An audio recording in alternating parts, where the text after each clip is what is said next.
Eropa bagian selatan adalah kawasan yang kaya akan sejarah, budaya, dan keragaman geografis.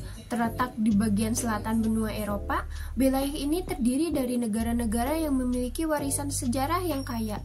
Kawasan ini telah menjadi pusat peradaban kuno, pangkalan eksplorasi, dan pusat kebudayaan yang berkembang pesat. Adapun beberapa negara yang berada di Eropa bagian selatan yaitu ada Vatikan, Portugal, dan Montenegro. Negara Vatikan merupakan negara kecil di Eropa Selatan yang berada di dalam kota Roma, Italia. Negara ini memiliki luas wilayah sekitar 400 hektar atau 0,44 km persegi dan dipimpin oleh seorang uskup Roma atau paus yang saat ini dijabat oleh Paus Fransiskus. Negara Vatikan berbentuk eklesiastik atau monarki sakerdotal dan diakui sebagai badan politik yang menjamin tahta suci sebagai institusi tertinggi dalam gereja Katolik sedunia serta sebagai negara berdaulat. Negara Vatikan ini sangat unik karena letak negara yang berada di perkotaan, daerahnya berada di sekeliling Roma, Italia, dengan luas wilayah mencapai 44 hektar. Vatikan menjadi negara berdaulat terkecil di dunia, baik secara luas wilayah maupun jumlah penduduknya. Kota Vatikan terletak di atas Bukit Vatikan di sebelah barat laut kota Roma, beberapa ratus meter dari Sungai Tiber di Roma. Perbatasannya dengan Italia sepanjang 3,2 km yang mengikuti tembok kota yang dahulu dibangun untuk melindungi paus dari serangan. Negara Vatikan secara administratif terbagi menjadi dua wilayah, yaitu Kota Vatikan merupakan wilayah terkecil di dunia dan berfungsi sebagai pusat administrasi keagamaan dan kebudayaan dari negara Vatikan. Wilayah ini mencakup Istana Apostolik, Basilika Santo Petrus, Kapel Sistina, dan kantor-kantor administratif Paus serta berbagai museum dan galeri seni yang berharga. Taman Vatikan merupakan area yang lebih luas dan terdiri dari taman-taman dan kebun-kebun di sekitar kota Vatikan. Taman Vatikan memiliki luas sekitar 23 hektar dan berisi berbagai monumen, artefak sejarah, dan tempat peristirahatan yang penting bagi paus dan anggota gereja Katolik Roma. Meskipun wilayah Vatikan sangat kecil, negara ini memiliki otonomi penuh dalam hal administrasi dan kebijakan internalnya sendiri. Selain itu, sebagai pusat kekatolikan Roma dan tempat tinggal bagi paus, Vatikan juga memiliki pengaruh global yang besar dalam konteks agama dan politik.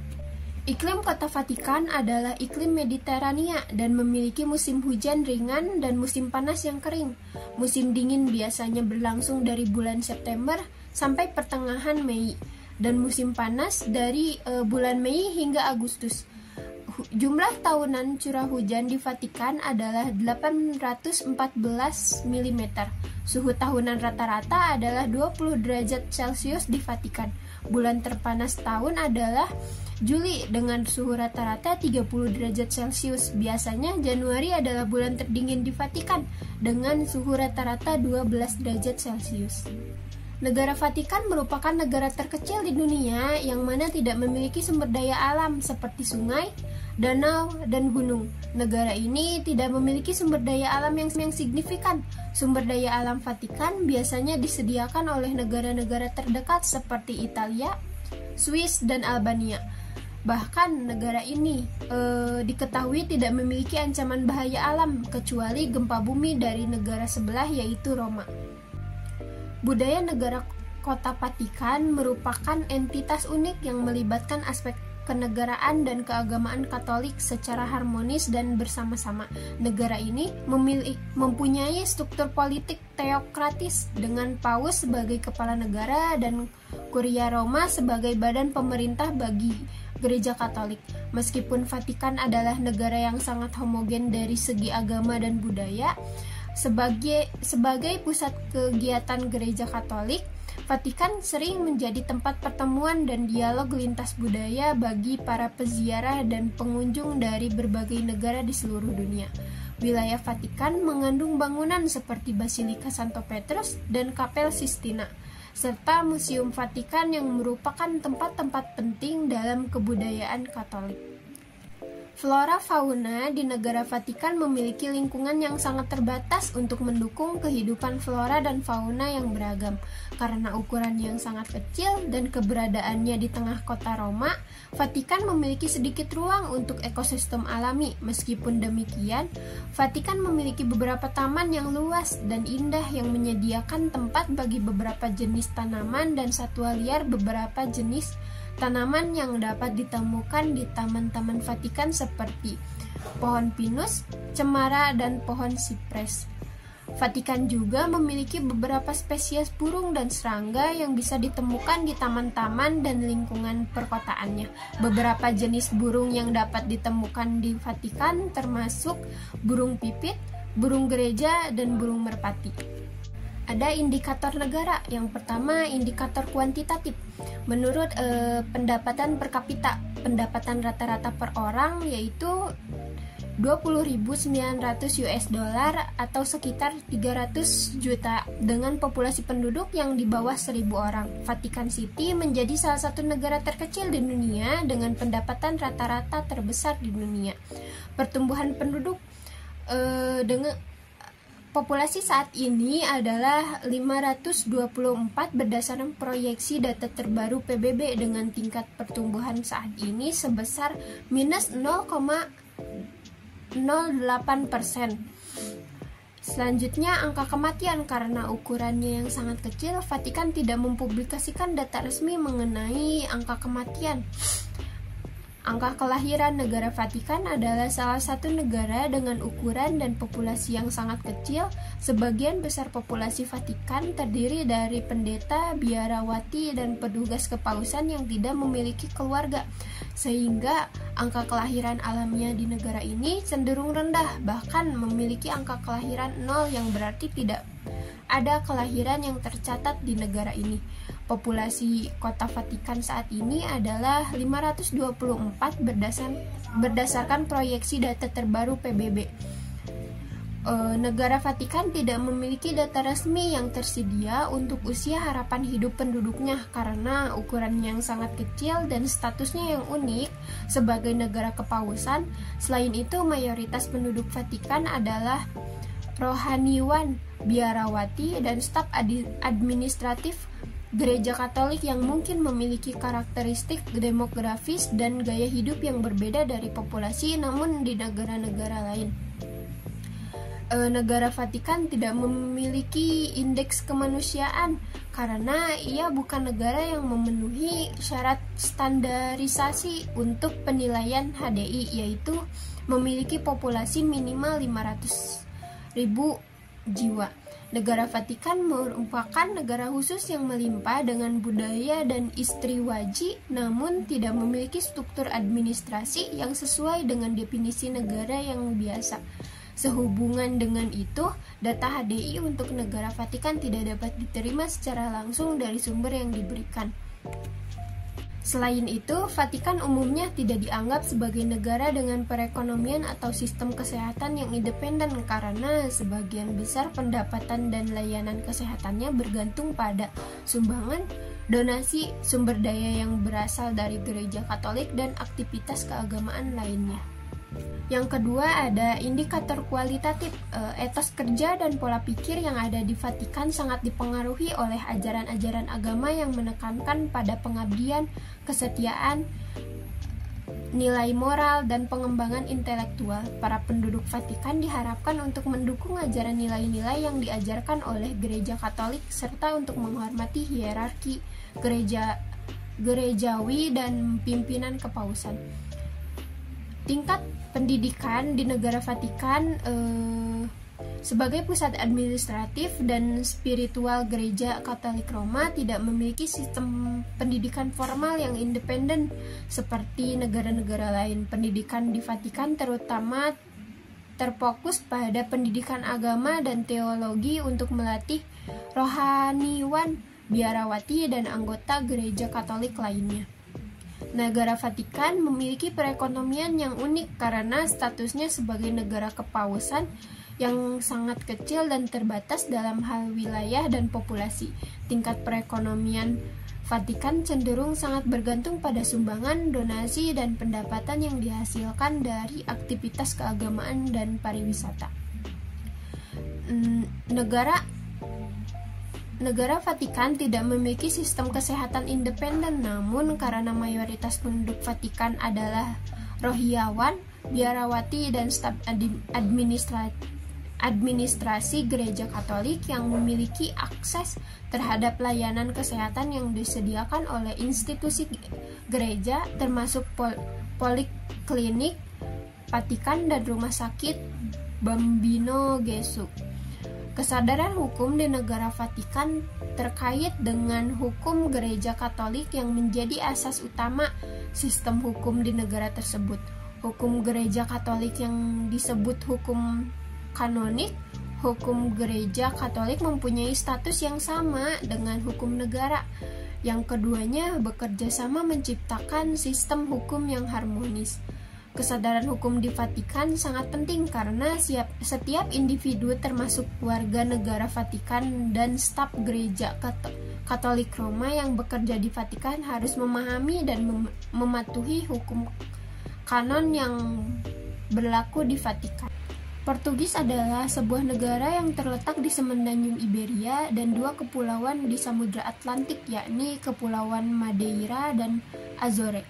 Portugal adalah sebuah negara yang berdaulat di Eropa Selatan.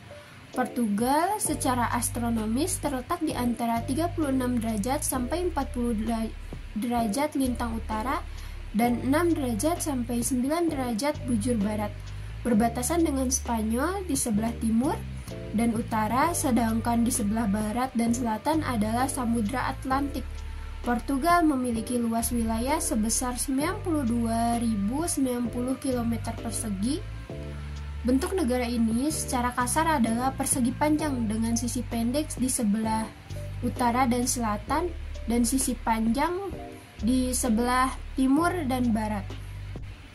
Secara administratif, Portugis dibagi menjadi 308 kota madya yang setelah reformasi pada 2013 dibagi menjadi 3092 paroko sipil. Portugis kontinental diaglomerasi menjadi 18 distrik, sedangkan Kepulauan Azores dan Madeira mendapat status otonom.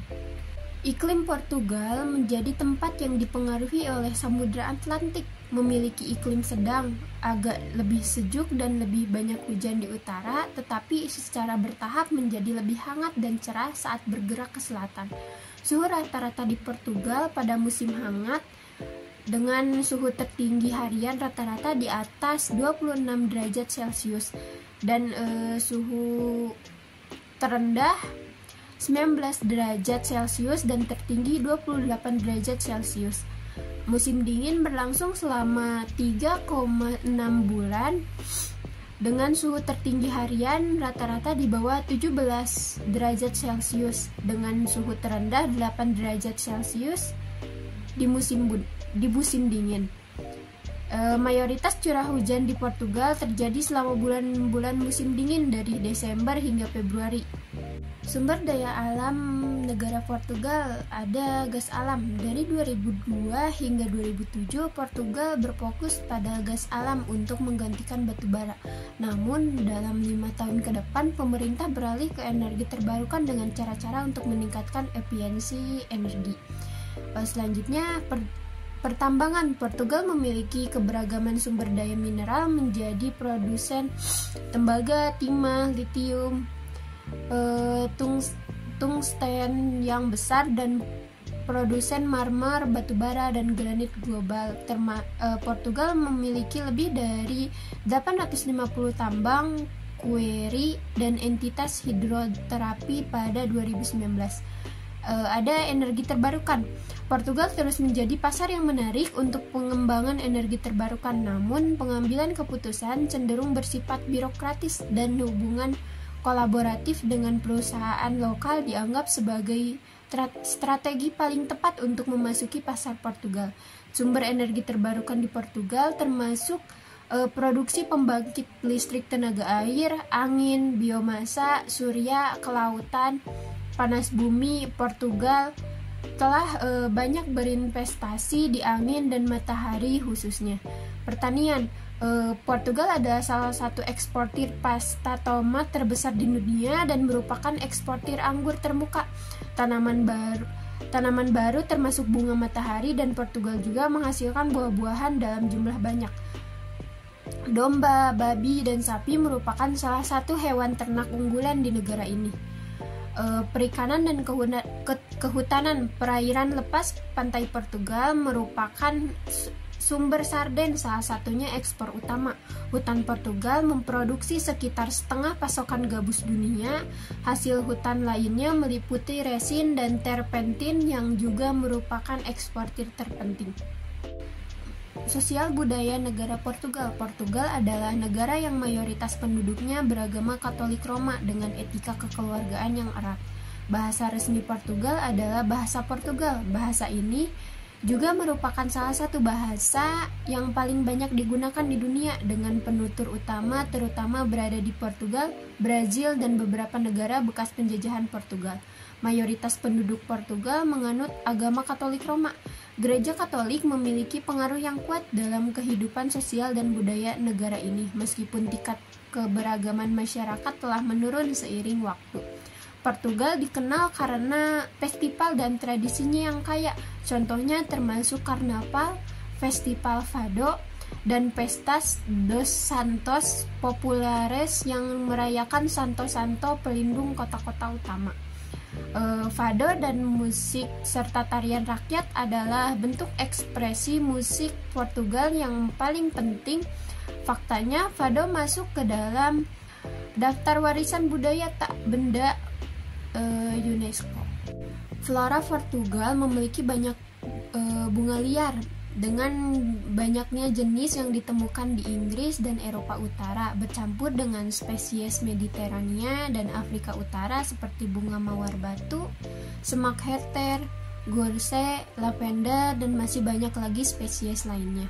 Fauna Portugal merupakan campuran tipe Eropa dan Afrika Utara seperti di Spanyol. Kambing liar, babi hutan, dan rusa dapat ditemukan di pedesaan. Serigala bertahan hidup di daerah terpencil di ujung utara dan timur laut, dan ling menghuni pegunungan Malkata. Rubah, kelinci, dan kelinci Iberia ada di mana-mana. Burung-burungan antara lain wadekok, ayam hutan merah, burung puyuh, dan snipe. Ada indikator negara. Yang pertama ada indikator kuantitatif. Pendapatan per kapita negara Portugal sekitar 23.407 US dollar pada tahun 2018. Pertumbuhan penduduk Portugal pada tahun 2018 sekitar 0,18%. Hal ini menjadikan Portugal dikategorikan negara maju karena ciri-ciri negara maju memiliki indikator pertumbuhan penduduk sekitar 0,1%. Kepadatan penduduk Portugal pada tahun 2018 sekitar 112. Angka kematian bayi pada tahun 2017 sekitar 3,1. Hal ini menjadikan Portugal dikategorikan negara maju karena ciri-ciri negara maju memiliki indikator angka kematian bayi kurang dari 6. Angka kelahiran per 1000 penduduk pada tahun 2017 sekitar 8,4. Hal ini menjadikan Portugal dikategorikan negara maju karena ciri-ciri negara maju memiliki indikator angka kelahiran per 1000 penduduk kurang dari 11. Usia harapan hidup pada tahun 2017 yaitu 81 tahun. Hal ini menjadikan Portugal dikategorikan negara maju karena ciri-ciri negara maju memiliki indikator usia harapan hidup lebih dari 77 tahun. Nilai HDI Portugal pada tahun 2022 adalah 0,874 yang menempatkan negara ini dalam kategori pembangunan manusia sangat tinggi, menempatkannya di peringkat 42 dari 193 negara dan wilayah. Antara tahun 1990 dan 2022, nilai HDI Portugal berubah dari 0,703 menjadi 0,874, perubahan sebesar 24,3%. Yang kedua ada indikator kualitatif. Etos kerja Portugal didasarkan pada nilai-nilai seperti dedikasi, ketekunan, dan kreativitas. Portugal memiliki sejarah panjang yang kaya dengan prestasi dan dalam berbagai bidang termasuk ilmu pengetahuan, seni, dan olahraga. Oleh karena itu, banyak orang Portugal sangat bangga dengan sejarah dan budaya mereka dan merasa memiliki tanggung jawab untuk melestarikan dan meneruskan warisan tersebut kepada generasi berikutnya. Tingkat pendidikan prasekolah bersifat opsional dan untuk anak-anak berusia 3 tahun memasuki pendidikan dasar. Pendidikan dasar bersifat universal, wajib, dan gratis dan terdiri dari 3 siklus. Siklus pertama berlangsung selama 4 tahun, yang kedua berlangsung selama 2 tahun, dan yang ketiga berlangsung selama 3 tahun. Pendidikan menengah adalah wajib dan ini terdiri dari siklus 3 tahun. Sesuai dengan tahun ke-10, 11, dan 12 tahun sekolah. Meskipun sistem pendidikan di Portugal dianggap cukup baik, namun ada beberapa masalah seperti kurangnya dana dan perlengkapan yang memadai. Mata pencaharian industri utama di Portugal meliputi tekstil, pakaian, sepatu, kayu, produksi kertas, kimia, minyak, otomotif, keramik, mineral, telekomunikasi, produk teknologi, produk susu, plastik, optik, layanan keuangan, dan pariwisata. Sistem pemerintahan yang dianut oleh Portugal adalah sistem pemerintahan Republik Semi Presidensial. Mata pencaharian di Portugal mencakup berbagai sektor ekonomi meskipun sebagian besar penduduknya bekerja di sektor jasa seperti pariwisata, industri maritim, industri tekstil dan garmen, industri anggur. Tingkat kesehatan. Negara Portugal memiliki sistem kesehatan yang baik dengan fasilitas dan perawatan medis swasta di kota-kota besar yang dapat dikatakan baik. Tingkat kesehatan di Portugal dapat dilihat dari HDI yang sebesar 0,843. Negara Portugal memiliki sistem kesehatan yang baik, tetapi masih ada beberapa masalah yang perlu diatasi untuk memperkuat kesejahteraan masyarakat di negara ini. Kesadaran hukum. Portugal memiliki sistem hukum yang terstruktur berdasarkan pada hukum sipil atau Romawi Germanik. Sistem ini memiliki undang-undang tertulis dan peraturan yang jelas yang membantu masyarakat untuk memahami hak dan kewajiban mereka dalam masyarakat. Masyarakat Portugal memiliki akses yang luas terhadap informasi hukum melalui berbagai sumber termasuk situs web pemerintah, pusat informasi hukum, perpustakaan hukum, dan advokat atau konsultan hukum. Montenegro adalah sebuah negara yang terletak di benua Eropa bagian selatan, tepatnya di semenanjung Balkan. Secara astronomis, Montenegro yang berada di antara 41 derajat sampai 44 derajat lintang utara dan 18 derajat sampai 21 derajat bujur barat. Luas wilayah Montenegro adalah sebesar 13.812 km persegi. Ibu kota negara Montenegro adalah Podgorica. Batas-batas wilayah Montenegro ada Bosnia di sebelah utara, Laut Adriatik dan Albania di sebelah selatan, Kroasia di sebelah barat, dan Serbia di sebelah timur. Pembagian wilayah administratif di negara Montenegro dibagi menjadi 13 munisipalitas. Iklim Montenegro. Daerah dataran rendah Montenegro memiliki iklim Mediterania dengan musim panas yang kering dan musim dingin yang sejuk dan hujan. Suhu sangat bervarian menurut ketinggian. Musim hangat berlangsung selama 1,5 bulan dari 20 Juli sampai 5 September dengan suhu tertinggi harian rata-rata di atas 27 derajat Celcius. Musim dingin berlangsung selama 1,5 bulan dari 12 Oktober sampai 30 November dengan suhu tertinggi harian rata-rata di bawah 26 derajat Celcius. Sumber daya alam, ada hutan. Montenegro memiliki luas hutan yang signifikan, terutama di wilayah pegunungan. Hutan ini tidak hanya memberikan sumber daya kayu, tetapi juga memiliki nilai ekologis yang penting, termasuk sebagai habitat flora dan fauna yang beragam. Lahan pertanian, Montenegro memiliki lahan pertanian yang subur, terutama di dataran rendah dan lembah sungai. Pertanian adalah salah satu sektor ekonomi yang penting di negara ini dengan produksi berbagai macam tanaman seperti gandum, jagung, anggur, zaitun, dan buah-buahan. Sumber daya mineral, Montenegro memiliki potensi sumber daya mineral yang signifikan termasuk biji besi, bauksit, tembaga, nikel, dan batu bara. Sejumlah tambang dan pabrik pengolahan mineral tersebar di berbagai wilayah di negeri ini. Sumber daya air, sungai-sungai seperti Sungai Moraka dan Sungai Tara menyediakan sumber daya air yang penting bagi Montenegro. Air dari sungai-sungai ini digunakan untuk irigasi pertanian, pembangkit listrik tenaga air, dan keperluan domestik.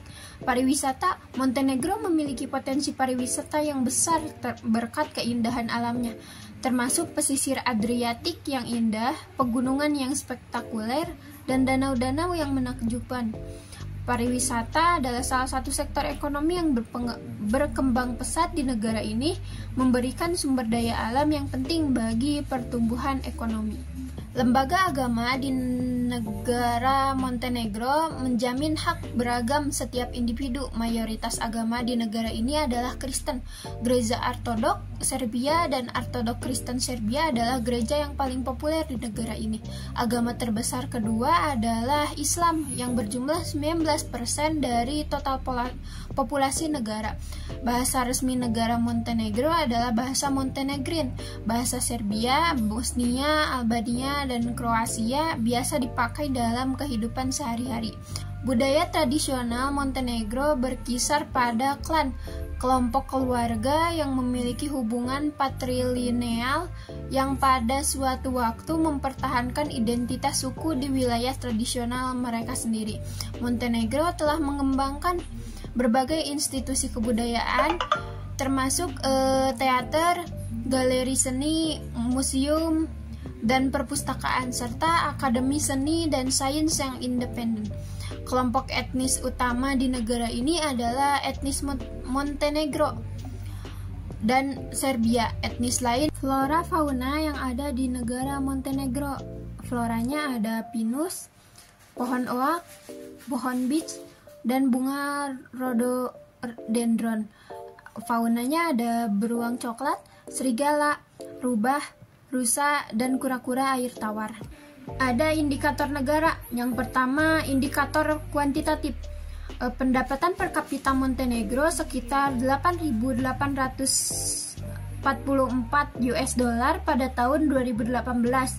Montenegro dapat dikategorikan negara berkembang karena tidak memenuhi ciri-ciri negara maju dengan indikator pendapatan per kapita sekitar 27.790 US dollar.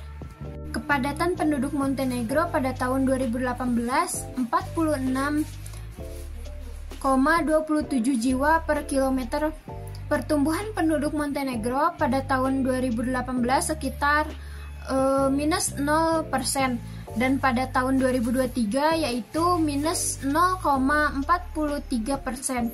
Montenegro dapat dikategorikan negara maju karena ciri-ciri negara maju memiliki indikator pertumbuhan penduduk sekitar 0,1%.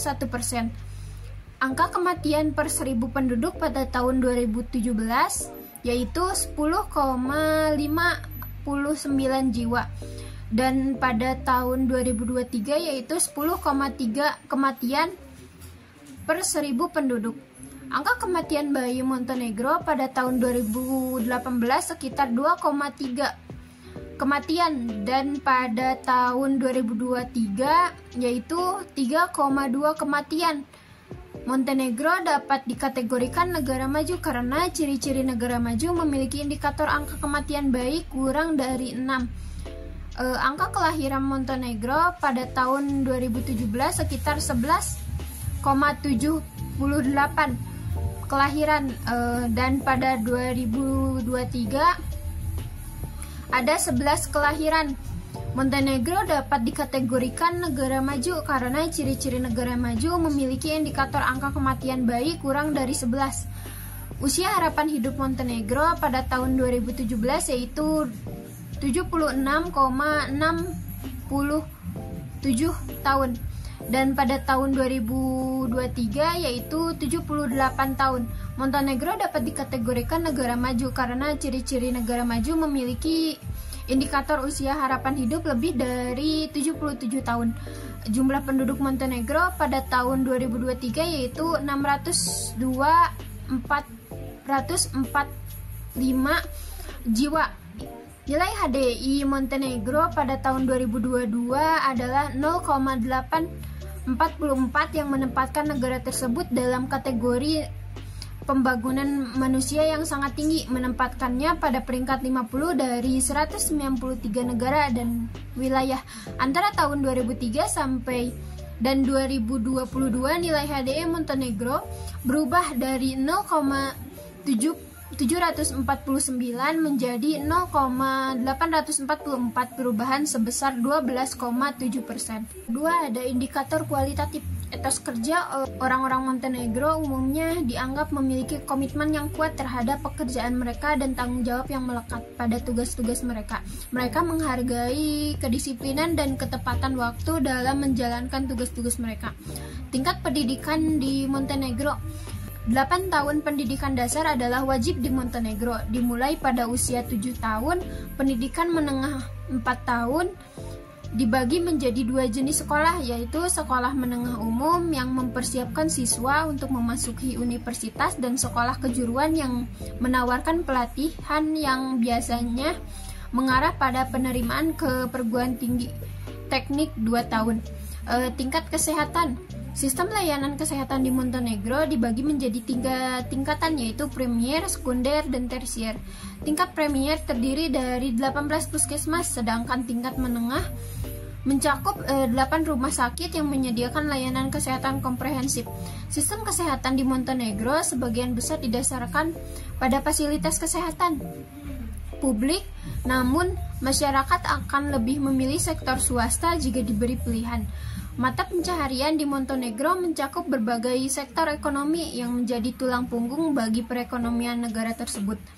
Montenegro sebagai negara pegunungan kecil yang terletak di Eropa Selatan memiliki sektor ekonomi yang beragam, termasuk pariwisata, pertanian, industri, dan layanan. Yang terakhir ada kesadaran hukum. Kesadaran hukum di Montenegro dapat dianggap sebagai pemahaman dan keyakinan masyarakat terhadap hukum dan peraturan yang berlaku di negara tersebut. Sebagai negara yang berdaulat, Montenegro memiliki kerangka hukum yang mengatur berbagai aspek kehidupan masyarakat, termasuk hak dan kewajiban warga negara serta sistem peradilan yang berlaku.